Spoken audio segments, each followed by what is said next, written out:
Chapter number 6, last 2 topics according to smart syllabus. ठीक है, जो टॉपिक्स स्मार्ट सिलेबस में नहीं है वो मैंने इस लेक्चर में यानी इस चैप्टर में ऐड नहीं किए। ठीक है ना।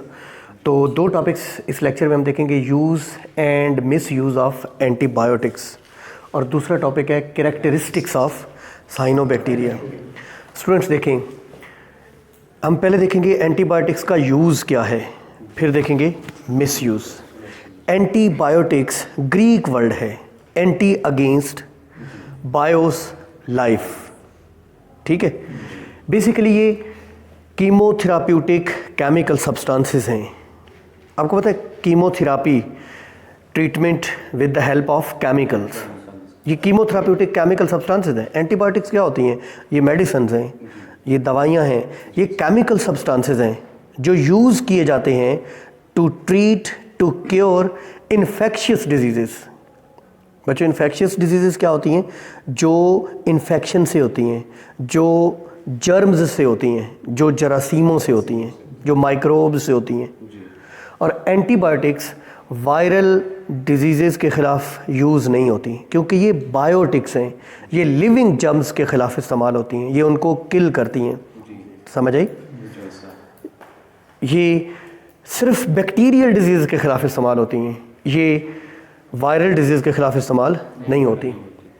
बच्चों, इनका यूज़ क्या है? मैंने आपको बताया ये इन्फेक्शियस डिजीज़ को ट्रीट करने के लिए, उनका इलाज करने के लिए इस्तेमाल होती है, ये इनका यूज़ है। ये हमें हासिल कहाँ से होती हैं? याद रखना है आपने, एंटीबायोटिक्स नेचुरल केमिकल सब्सटेंसेस हैं। ठीक है, ये सिंथेटिक नहीं है, नेचुरल हैं। ये बैक्टीरिया में या एक्टिनोमाइसीट्स में, एक्टिनोमाइसीट्स भी बैक्टीरिया की एक किस्म है। बच्चों बात समझे, एक्टिनोमाइसीट्स क्या है? बैक्टीरिया हैं। माइसीट्स ऐसे लगता है जैसे फंजाई है, माइकोलॉजी फंजाई को कहते हैं, ये बैक्टीरिया हैं। एक ऑर्डर है एक्टिनोमाइसीटेल, उससे बिलोंग करते हैं। इनसे भी कुछ एंटीबायोटिक्स, इसकी एक्टिनोमाइसीटेल ऑर्डर का एक एग्जाम्पल है स्ट्रेप्टोमाइसिस, उससे स्ट्रेप्टोमाइसिन एंटीबायोटिक हासिल की जाती है। ये फंजाई से भी हासिल की जाती है। दुनिया की पहली एंटीबायोटिक पेनिसिलिन 1928 में अलेक्जेंडर फ्लेमिंग ने बनाई थी, और किससे हासिल की थी? पेंसिलियम फंगस से, जिसको ब्रेड मोल्ड भी कहते हैं, जो ब्रेड को नहीं लग जाती फफूंदी, उससे हासिल की थी। How to use? बच्चों, जब भी आप एंटीबायोटिक लें, 2 चीज़ें यकीनी बना लें। उसका मोड ऑफ एक्शन, करती क्या है, ये एंटीबायोटिक खाऊंगा तो ये क्या करेगी, कौन सी डिजीज़ को क्योर करेगी, और उसके साइड इफ़ेक्ट्स क्या होंगे। ठीक है जी, साइड इफ़ेक्ट्स मीन मुज़र असरात, जो उसके ख़तरनाक असरात हैं वो क्या होंगे। हमेशा एंटीबायोटिक डॉक्टर की प्रेस्क्रिप्शन के मुताबिक लें, डॉक्टर जो तजवीज़ करे। और फिर बच्चों, डॉक्टर ने जो आपको डोज बताई है ना, उसके मुताबिक लें। ठीक है, और कंप्लीट कोर्स करें। डॉक्टर ने बताया सुबह दोपहर शाम, तो आप सुबह दोपहर शाम ही लें, और कहा 6 दिन खानी है, उसके बाद बंद करनी तो बंद कर दें। ये इसका यूज़ है, ये इसका प्रॉपर यूज़ है। लेकिन दुनिया में एंटीबायोटिक्स मैसिव यूज़ है, बहुत ज़्यादा इस्तेमाल है एंटीबायोटिक्स का। समझ आई बात? 50% से ज़्यादा मेडिसिन तो हैं एंटीबायोटिक्स, और लोग खामखा लोग जाते हैं और एंटीबायोटिक्स ख़रीद लेते हैं, खा लेते हैं। बच्चों, इनकी वजह से क्या होता है? माइक्रो ऑर्गेनिजम्स, बैक्टीरिया जो हमारी बॉडी में है, वो रेजिस्टेंट हो जाते हैं। ये पहला साइड इफ़ेक्ट है, ये पहला मिस यूज़ है। आप बिना डॉक्टर की एडवाइस के खाते रहे मेडिसिन, क्या होगा? आपके बॉडी के माइक्रो ऑर्गेनिजम्स, बैक्टीरिया रेजिस्टेंट हो जाएंगे, वो रेजिस्टेंस पैदा कर लेंगे। आपको याद है प्लाज्मिड DNA बैक्टीरिया में रेजिस्टेंस पैदा करता है। जब वो रेजिस्टेंट हो गए, फिर आपको कोई सीरियस प्रॉब्लम भी हो गई, आपका कोई ट्रीटमेंट हुआ, तो बैक्टीरिया तो आपके रेजिस्टेंट है, आपके ऊपर एंटीबायोटिक असरअंदाज नहीं होगी। बात समझी? दूसरा, ये आपके मेटाबॉलिज्म को डिस्टर्ब करती हैं। हम जब एंटीबायोटिक्स खाते हैं ना, हमारे मुंह से स्मेल आती है, ये आपका मेटाबॉलिज्म डिस्टर्ब करती हैं, और बाज़ औक़ात इनका ओवर यूज़ या इनका मिस यूज़ डेथ का सबब बन जाता है। बच्चों, 3 एग्जाम्पल दी गई हैं इनके मिस यूज़ की। पेनिसिलिन आपको बताया, पहली एंटीबायोटिक पेंसिलियम फंगस से हासिल की जाती है। इसका अगर आप ओवर यूज़ करेंगे तो एलर्जिक रिएक्शन हो सकता है, एलर्जी हो सकती है। एलर्जिक रिएक्शन को हाइपर सेंसिटिव रिएक्शन भी कहते हैं। पता है एलर्जिक रिएक्शन क्या होता है? ये आपका इम्यून सिस्टम किसी एलर्जन, किसी केमिकल सब्सटेंस के खिलाफ ओवर सेंसिटिव है। जैसे कुछ लोगों को पोलन एलर्जी होती है, कुछ लोगों को डस्ट एलर्जी होती है, कुछ लोगों को कोल्ड एलर्जी होती है, कुछ लोगों को कुछ खास फूड से एलर्जी होती है। होता क्या है, स्नीजिंग, खांसने, ये छींकें आना शुरू हो जाती है, खांसी लग जाती है, समझ आई, आपकी सांस डिस्टर्ब हो जाती है, आपकी स्किन के ऊपर वो लायंस बन जाते हैं, छाले बन जाते हैं, रेडनेस हो जाती है। बाज़ का ऐसे होता है ना बच्चों। ये जो एलर्जी होती है ना, ये पेनिसिलिन के इस्तेमाल से भी हो सकती है। इचिंग, खारिश जिसको कहते हैं, वो हो सकती है। बाज़ एलर्जीज़ 1 घंटा 2 घंटे की होती हैं, बाज़ एलर्जी हफ्तों तक चल सकती है।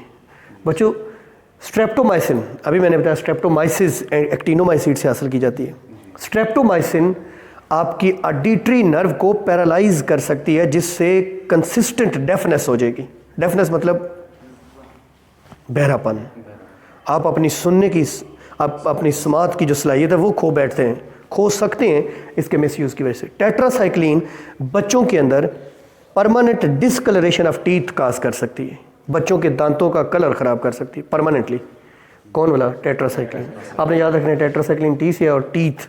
स्ट्रेप्टोमाइसिन डेफनेस, ऑडिटरी नर्व को डिस्टर्ब करती है। पेनिसिलिन एलर्जिक रिएक्शंस पैदा करती है। बच्चों ये था टॉपिक हमारा, use and miss use of antibiotics. हमारा दूसरा टॉपिक है कैरेक्टरिस्टिक्स ऑफ साइनोबैक्टीरिया। साइनोबैक्टीरिया, इनके अंदर एक पिगमेंट है सायानिन, जिसकी वजह से इनका नाम है साइनोबैक्टीरिया। आपको याद है इन्हें पास्ट में ब्लू ग्रीन एल्गी कहा जाता रहा, लेकिन एल्गी तो यूकैरियोट्स होते हैं, ये प्रोकैरियोट हैं बच्चों।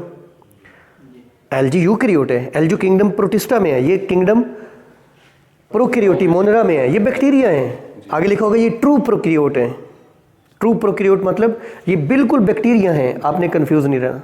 लेकिन साइंटिस्ट ने इसको ब्लू ग्रीन एल्गी का नाम क्यों दिया? क्योंकि इसमें एक ब्लू पिगमेंट सायानिन और एक ग्रीन पिगमेंट क्लोरोफिल ए होता है, जिसकी वजह से उन्हें लगा कि ये एल्गी है।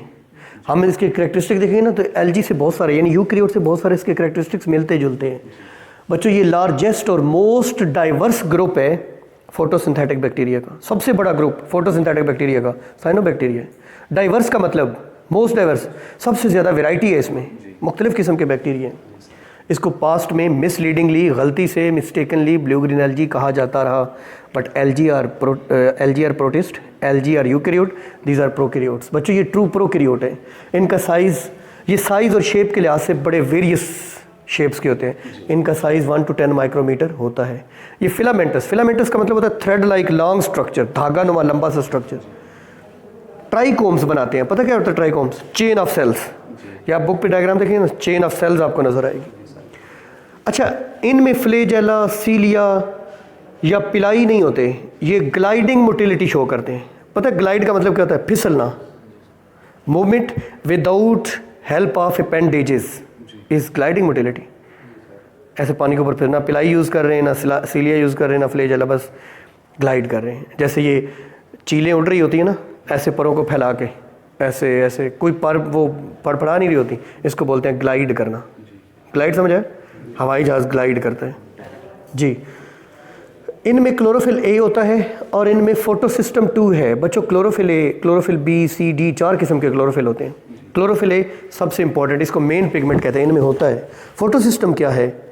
ये जो फोटोसिंथेटिक पिगमेंट्स हैं ना, ये क्लस्टर्स की शक्ल में होते हैं, ग्रुप्स की शक्ल में होते हैं। Cluster of photosynthetic pigments is called photosystem. ये 2 है, एक पहले दरियाफ्त हुआ फोटोसिस्टम 1, दूसरा फोटोसिस्टम 2। इनमें फोटोसिस्टम 2 भी है, इनमें क्लोरोफिल ए भी है। यहाँ से शक पड़ता है कि ये यूकैरियोट है, हालांकि ये ट्रू प्रोकैरियोट है। यहाँ से शक पड़ा था ये एल्गी है ना। बच्चों इनमें एक्सेसरी, अब समझ लें, पहले मैंने कहा क्लोरोफिल ए क्या है? Main pigment. कुछ होते हैं accessory pigment, helping pigment, assisting pigments. समझ आई? असिस्टिंग पिगमेंट्स कौन से हैं? हमारे में हमारे में नहीं होते, प्लांट्स में कैरोटिनाइड्स, कैरोटीन्स और ज़ेंथोफिल्स। इनमें फाइकोबिलेंस हैं। फाइको लफ्ज़ एल्गी के लिए इस्तेमाल होते हैं, चूँकि पास्ट में इनको ब्लू ग्रीन एल्गी समझा जाता था। Phycology study of algae, mycology study of fungi, ठीक है। तो फाइकोबिलेंस इनमें पिगमेंट होते हैं, एक्सेसरी पिगमेंट, एक्स्ट्रा पिगमेंट्स जो क्लोरोफिल ए को हेल्प कोट करते हैं, और वो खास किस्म के वेजिकल्स के अंदर होते हैं जिनको फाइकोबिलिसोम्स कहते हैं। और उनमें एक ब्लू पिगमेंट है जिसका नाम है फाइकोसायानिन, फाइको, जिसकी वजह से लगा कि ये ब्लू ग्रीन एल्गी हैं। बच्चों ये कार्बन डाइऑक्साइड को एसिमिलेट करते हैं with the help of Calvin cycle. अब कैल्विन साइकिल क्या है? फोटोसिंथेसिस के रिएक्शन दो तरह के होते हैं, light reactions, dark reactions. Dark reactions को ही कैल्विन साइकिल कहते हैं। हम चैप्टर 11 में पढ़ेंगे कार्बन डाइऑक्साइड कैल्विन साइकिल के ज़रिए फिक्स होती है, कार्बन डाइऑक्साइड की फिक्सेशन होती है और उससे शुगर बनती है, उससे ग्लूकोज बनती है। तो ये भी कैल्विन साइकिल यूज़ करते हैं। इनमें जो स्टोरेज सब्सटेंस है वो ग्लाइकोजन है। हमारी बॉडी में भी ग्लाइकोजन होता है, प्लांट्स में स्टार्च होता है, इनमें ग्लाइकोजन, हमारे जैसे भी कुछ करेक्टरिस्टिक्स हैं, ठीक है। इनमें डिवीजन कैसे होती है? बाइनरी फिशन से, जैसे बैक्टीरिया में आपको पता है binary fission, 1 bacterium gets divided into 2। और फ्रेगमेंटेशन, बच्चों फ्रेगमेंटेशन क्या होता है? फ्रेगमेंट्स में टूट जाना, छोटे छोटे फ्रेगमेंट्स में टूट जाना। हार्मोगोनिया इनमें बनते हैं। पता है हार्मोगोनिया क्या होते हैं? ये मोटाइल फ्रेगमेंट्स हैं। ये देखो ना, एक लंबी सी चेन ऑफ सेल्स है, कॉलोनी है साइनोबैक्टीरिया की, वो छोटे छोटे फ्रेगमेंट इधर से टूट गए, इधर से टूट गए, इधर से, और वो पानी के अंदर ऐसे फ्रीली मूव कर रहे हैं। हार्मोगोनिया और motile filaments, motile fragments of the cyanobacteria. बच्चों ये एक्टिनिट्स बनाते हैं। एक्टिनिट्स क्या हैं? ये नॉन मोटाइल हैं, ये थिक वॉल्ड सेल्स हैं, ठीक है जी। ये डॉर्मेंट हैं, डॉर्मेंट मतलब खाबीदा हैं, इनएक्टिव हो गए अनफेवरेबल कंडीशंस की वजह से, और इनके गिर्द थिक वाल बन गई। ये अनफेवरेबल कंडीशंस को पास करते हैं, जब कंडीशन फेवरेबल आती हैं तो ये डेवलप कर देते हैं। आखिरी बात, इनमें हेट्रोसिस्ट भी बनते हैं। बच्चों हेट्रोसिस्ट क्या है? साइनोबैक्टीरिया में कुछ सेल्स के बाहर थिक वाल बन जाएगी, वो नॉर्मल पता ना चेन ऑफ सेल्स होती है, वो ज़रा बड़े होंगे और वो नाइट्रोजन फिक्सेशन करते हैं। फिक्सेशन का मतलब होता है किसी इनऑर्गेनिक सब्सटेंस को ऑर्गेनिक सब्सटेंस का हिस्सा बना देना। एटमॉस्फेरिक नाइट्रोजन को, जो कि 78% है N2 की शक्ल में, उसको नाइट्रेट्स और नाइट्राइट्स में बदल के, या उसको जानदारों का हिस्सा बनाते हैं, उसको साइनोबैक्टीरिया का हिस्सा बनाते हैं। बच्चों ये थे 2 topics, use and miss use of antibiotics, characteristics of cyanobacteria.